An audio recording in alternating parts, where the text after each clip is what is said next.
Hello बच्चों, the question is the inner surface of hollow tubes like bronchioles and fallopian tubes have, and the options are A brush bordered epithelium, B stratified squamous epithelium, option C is ciliated epithelium and option D is simple cuboidal epithelium.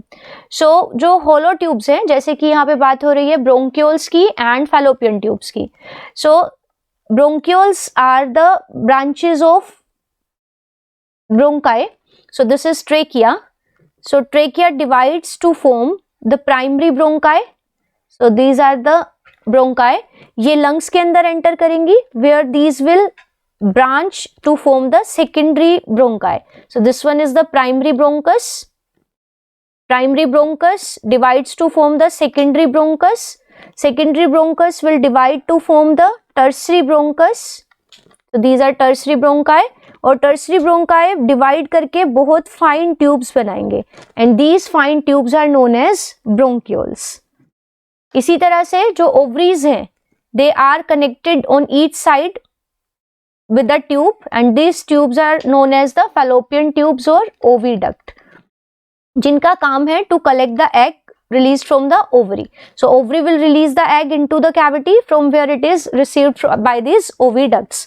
So अगर हम internally देखें तो bronchioles और fallopian tube, these are lined with the columnar epithelium. So जो यहाँ पे cells होंगी, these are pillar like. So pillar like cells होंगी, elongated, लंबी लंबी cells होंगी, तो ऐसी cells को हम कहेंगे columnar. And these cells are arranged in a single layer. तो single layer में arrange है तो this epithelium will be simple. So simple होगा, shape के basis पे देखें तो columnar होगा and the free surface has fine hair like structures जिनको हम कहते हैं cilia, जो beat करते हैं एक particular direction में और movement कराते हैं.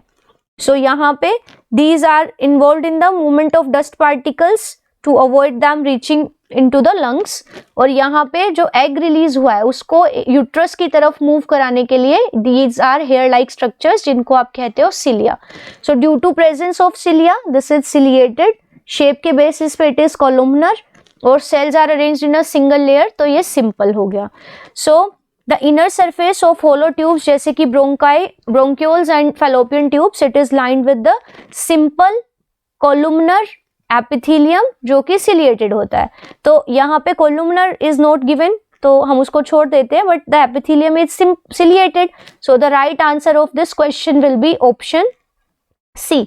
जबकि अगर हम देखें brush border, तो ऐसा epithelium जिसके surface पे, cells के surface पे अगर finger like structures जिनको आप microvilli कहते हो, so ऐसा epithelium जिसमें microvilli are there, उसको हम कहते हैं ब्रश बॉर्डर. तो ऐसा एपिथेलियम आपको यहाँ ब्रोंक्योल और फैलोपियन ट्यूब में देखने को नहीं मिलता. स्ट्रेटिफाइड का मतलब है cells are arranged in multiple layer, तो और स्क्वोमस में फ्लैट सेल्स होंगी, तो ये भी आंसर नहीं है. और क्यूबॉइडल अगर हम शेप देखें तो ये कोलुमनर है, नोट क्यूबॉइडल, तो ये भी डिस्कार्ड हो जाता है. So the right answer of this question is option C. Thank you.